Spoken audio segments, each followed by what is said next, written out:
Deixai toda a esperança, vós que entrais.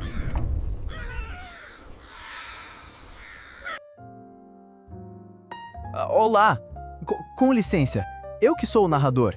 Hoje a nossa jornada é para um lugar tenebroso, literalmente. Vamos explorar cada canto do inferno em busca de Sócrates, para onde dizem que ele foi. Ou pelo menos é o que conta a Divina Comédia de Dante Alighieri, a qual é considerada uma das maiores obras da literatura mundial.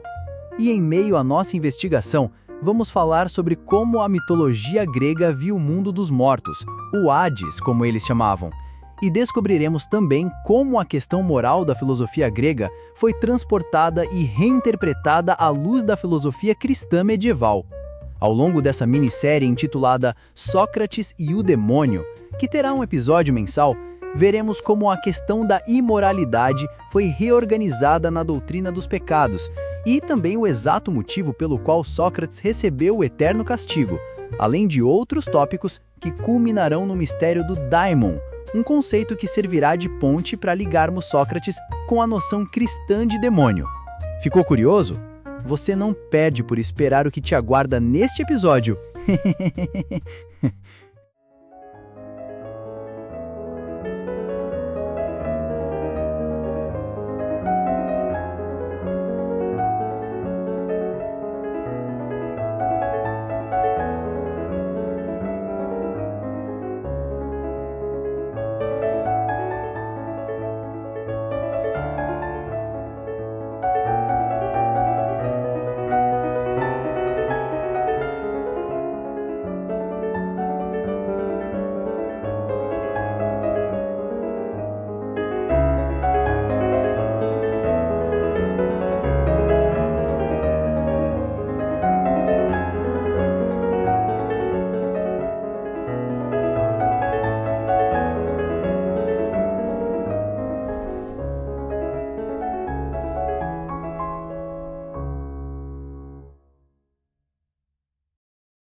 No último episódio, falamos um pouco sobre a vida de Sócrates e sobre como ele acabou condenado à morte como consequência das acusações armadas contra ele.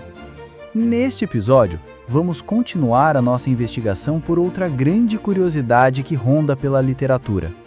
É verdade que Sócrates teria ido para o inferno após cumprir sua sentença de morte? Mas olha, pode ficar tranquilo.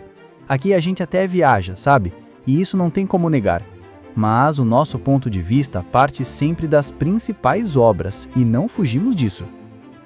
Dito isso, para dar um contexto para nossa investigação, podemos recorrer às últimas palavras de Sócrates, as quais encontramos no livro Fédon, e também através da mitologia grega, a qual Sócrates frequentemente faz referência.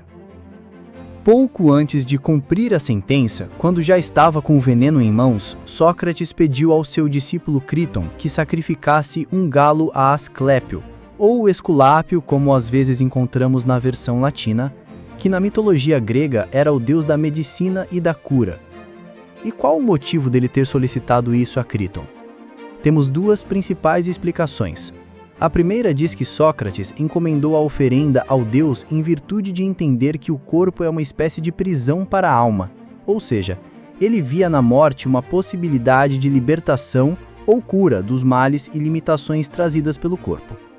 E há também uma versão que diz que Sócrates, aos 70 anos de idade, haveria se sentido grato pela sua saúde invejável, a qual teria até mesmo dado a ele uma boa resistência ao efeito do veneno da cicuta, precisando assim de uma dose maior.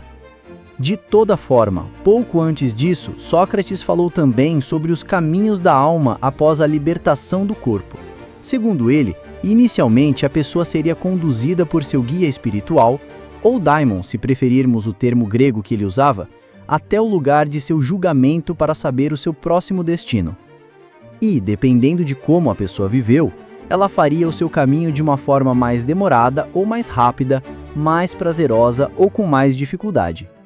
Enfim, na breve descrição que Sócrates traça sobre o além do mundo dos mortais, é possível inclusive vermos fortes paralelos com a visão da própria cultura grega daquela época na qual Sócrates estava inserido.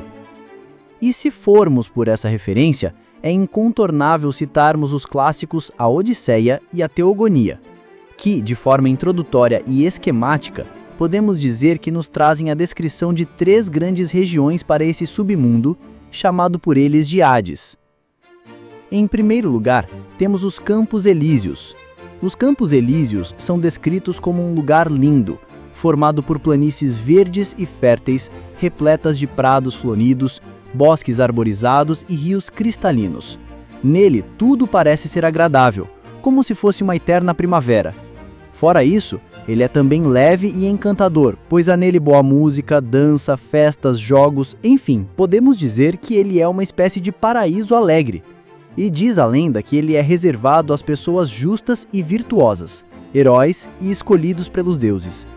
Indo agora a uma segunda região, temos os Campos Asfódelos. Esse lugar tem esse nome engraçado, na verdade, em referência a uma flor chamada asfódelo, que era associada pelos gregos ao luto e à morte. Sobre esse lugar, conta-se que é um lugar monótono e coberto pelas flores que lhes dão nome. Lá as almas vivem como sombras, sem grande sofrimento, mas também sem prazer ou felicidade como nos Campos Elíseos. Assim, para as pessoas que têm esse destino, a existência se torna apática, vazia e levemente melancólica, refletindo a crença grega de que a morte é, em síntese, um esvaziamento da vida e uma perda da consciência. Lá residem as almas comuns, de pessoas que não foram nem tão heróicas e nem grandes criminosas, mas também as almas de pessoas esquecidas, cujos nomes e lembranças caíram no esquecimento entre nós vivos.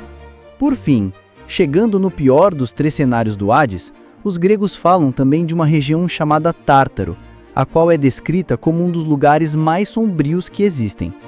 Narram que ele é escuro, frio e úmido, onde a luz do sol nunca alcança, cercado por portões de bronze maciço e protegido por muralhas intransponíveis. Enfim, um ambiente opressivo, pesado, sem esperança para aqueles que lá se encontram. Ele é o lugar de punição extrema no mundo dos mortos, reservado para os deuses exilados, titãs derrotados e almas dos piores criminosos.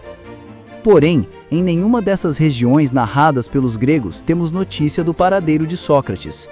Na verdade, para irmos ao ponto que responderá à nossa questão, precisaremos avançar muitos séculos, até um tempo em que a filosofia, a literatura e as crenças religiosas se misturarão para criar o inferno tal como nós hoje ouvimos falar e vemos mais comumente ser representado por meio de imagens. Esse inferno, ele é tanto rico em referências da mitologia grega quanto da cultura judaica, em geral. Se prepare, pois a seguir embarcaremos numa viagem que revelará as origens de crenças ocidentais e o suposto destino de Sócrates. Agora vamos embarcar numa das mais importantes epopeias que deixou marcas profundas na cultura ocidental ao combinar elementos dos mundos grego e romano com o pensamento cristão. Estamos falando do grande clássico A Divina Comédia. Escrito no início do século XIV, ele narra o sofrimento de Dante que, após a morte de sua amada Beatriz, acaba por entrar numa profunda crise, a qual abala sua fé e sentido de vida. Logo no início do livro, Dante narra o desconcerto de se ver vagando sem rumo, quando se vê tragado por uma floresta sombria, onde a sua dor toma formas terríveis. Sem conseguir achar uma saída, como se não pudesse piorar, surge dos emaranhados da floresta 3 bestas imensas, uma pantera, um leão e uma loba, prontas para devorá-lo. Essa cena marca a primeira parte da obra escrita por Dante Alighieri, que empresta o seu próprio nome ao personagem principal da Divina Comédia. Mas antes de continuarmos com a saga do personagem, vamos falar um pouco sobre o autor. Dante Alighieri foi um poeta, escritor e filósofo italiano, amplamente considerado uma das figuras literárias mais importantes da história e também o pai da língua italiana, já que ele escolheu escrever com o dialeto toscano vulgar em vez do latim, que era a língua culta e oficial da época, e essa escolha trouxe consequências profundas para a história da língua italiana. Por gerações, ele tem sido celebrado por sua obra mais marcante, A Divina Comédia, uma das maiores e mais influentes obras da literatura mundial, que pode ser sem exagero dita que é responsável por boa parte do imaginário ocidental sobre como é o céu o purgatório e o inferno. Na Divina Comédia, acompanhamos a jornada do personagem Dante, na qual vemos uma poética analogia com a vida do próprio autor, o qual se encontrava numa profunda crise na ocasião de sua escrita. Alighieri era membro da elite política de Florença e fazia parte da facção dos guelfos brancos, que se opunham à influência do Papa na política da cidade. O que fez que ele, em 1302, fosse condenado ao exílio perpétuo, além de ter seus bens confiscados. Infortúnio esse que se somou à perda que ele já havia sofrido pela morte de seu amor platônico há alguns anos atrás, como ele descreve numa obra de juventude chamada Vita Nova, na qual ele conta que Beatriz Portinari, uma paixão de infância que inclusive já havia se casado com outro homem, morreu aos 24 anos, trazendo a ele uma definitiva desilusão amorosa. Muita coisa, né? Como diz um amigo, é sempre bom ouvir alguém com problemas piores do que os nossos para dar um respiro dos nossos próprios dramas. Brincadeiras à parte, a partir desse duro golpe, Dante Alighieri vagou por várias cortes italianas como hóspede e intelectual, longe de sua cidade natal, o que guarda uma forte relação com o Dante fictício de sua obra. Voltando à jornada do personagem Dante, diante das três bestas, as quais em outro episódio iremos explorar o simbolismo, já sem esperança de sobreviver, vê surgir diante de si o lendário poeta Virgílio. Virgílio foi um dos mais importantes poetas da Roma Antiga e é especialmente conhecido por suas obras que moldaram profundamente a literatura latina e influenciaram a cultura ocidental, especialmente a Idade Média e o Renascimento. A sua principal obra foi a Eneida, uma obra épica em 12 livros, considerado o equivalente romano da Ilíada e da Odisseia. A Eneida conta a história do herói Enéas, um troiano que foge com seu filho da destruição de Troia, a qual é consequência da guerra narrada na Ilíada de Homero, que tem como trunfo dos gregos a invasão pelo meio do famoso cavalo de Troia, um belo presente de grego, como diz a expressão antiga que diz sobre um presente que traz mais prejuízos do que as vantagens aparentes. Após a fuga dos troianos, anos mais tarde contam que o filho de Enéas, chamado Ascânio, teria fundado a cidade de Alba Longa, da onde provém a linhagem de Rômulo e Remo, que posteriormente se tornariam os lendários fundadores de Roma. Em relação a essa obra, convém destacar o livro, ou capítulo 4, que é especialmente famoso por descrever a descida de Enéas ao mundo dos mortos, ou Hades, no qual apresenta uma rica visão sobre o mesmo. Voltando ao mundo literário da Divina Comédia, conta-se que Dante escapa das bestas após Virgílio oferecer a ele um caminho para se salvar. Esse caminho, na verdade, se trata de perpassar os mundos para onde as almas podem ir após desencarnar, por onde o poeta diz que ele teria que atravessar o inferno, o purgatório e, finalmente, o céu, onde estaria Beatriz, a qual enviou Virgílio para resgatá-lo. Obviamente, Dante acaba optando por sua vida, e mal ele sabia que em pouco tempo ele inclusive chegaria a uma dimensão onde se encontram alguns filósofos e sábios punidos, dentre eles o Sócrates, o qual havia parado num lugar sombrio por causa de um detalhe muito específico. Ele não... Quer dizer, vamos deixar para o próximo episódio para podermos contar melhor sem perder nada de importante. E no próximo episódio, adentraremos o portão que separa os vivos dos mortos.